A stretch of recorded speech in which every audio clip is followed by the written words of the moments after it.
Kira-kira gimana ya cara untuk urus hak pakai tanah pemerintah asing di BPN? Kalian bisa simak terus video kali ini untuk info lebih lengkapnya. Video ini dipersembahkan oleh Arena Publik, informasi dari rakyat untuk masyarakat. Halo semuanya, ketemu lagi di Arena Publik. Jadi di video kali ini kita akan bahas tentang gimana sih cara untuk urus pemberian hak pakai pemerintah asing di BPN. Nah, ada beberapa tahapan yang harus kalian lalui teman-teman, yaitu tahap pra-pemohonan dan persetujuan diplomatik. Pertama, kalian harus mengajukan permohonan diplomatik untuk pemerintah asing. Kalian bisa minta ke Kementerian Luar Negeri Republik Indonesia atau Kemlu RI, dan permohonan ini harus menjelaskan tujuan penggunaan tanah, misalnya untuk pembangunan kantor kedutaan besar, wisma duta atau yang lainnya. Nah, lokasi yang diinginkan dan juga perkiraan luasan. Setelah itu nanti Kemlu RI akan memproses permohonan tersebut dan berkoordinasi dengan instansi terkait termasuk BPN, pemerintah daerah dan mungkin sekretariat negara. Nanti kementerian akan mengeluarkan surat persetujuan dan rekomendasi untuk memberikan hak pakai ke BPN.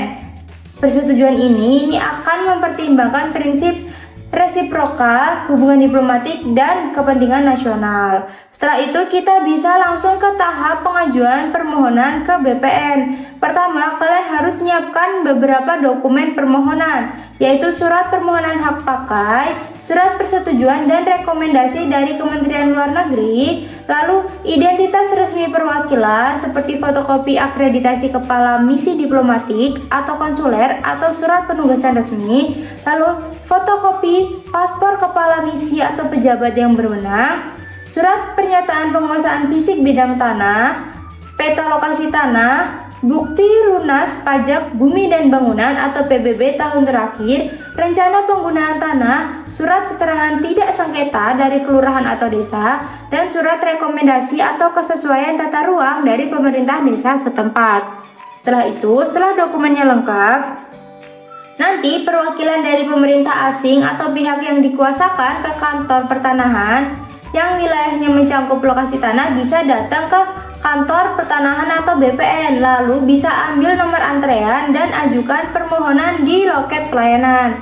Nantinya petugas BPN akan memeriksa kelengkapan administrasi. Lalu nanti kalian akan diminta untuk membayar biaya pendaftaran permohonan dan biaya pengukuran sesuai prinsip resiprokal. Nah, biaya ini bisa saja dibebaskan kalau negara yang bersangkutan juga membebaskan biaya serupa untuk perwakilan RI di sana. Nanti petugas ukur BPN akan turun ke lokasi untuk melakukan pengukuran bidang tanah dan membuat surat ukur. Nah, perwakilan dari pemerintah asing ini wajib hadir saat pengukuran ya. Lalu untuk luasan tertentu atau kasus yang kompleks, panitia pemeriksaan tanah mungkin akan melakukan pemeriksaan lapangan. Nah, berdasarkan hasil pemeriksaan dan pengukuran, serta rekomendasi dari Kementerian Luar Negeri, nanti BPN akan menerbitkan SK pemberian hak pakai. Setelah SK-nya terbit dan pembayarannya lunas, BPN akan mencatat pemberian hak pakai pada buku tanah dan menerbitkan sertifikat hak pakai atas nama pemerintah asing atau kedutaan besar atau organisasi internasional yang meminta tadi. Nah, sertifikat ini adalah bukti sah kepemilikan hak pakai atas tanah tersebut. Gitu teman-teman, semoga video kali ini bermanfaat.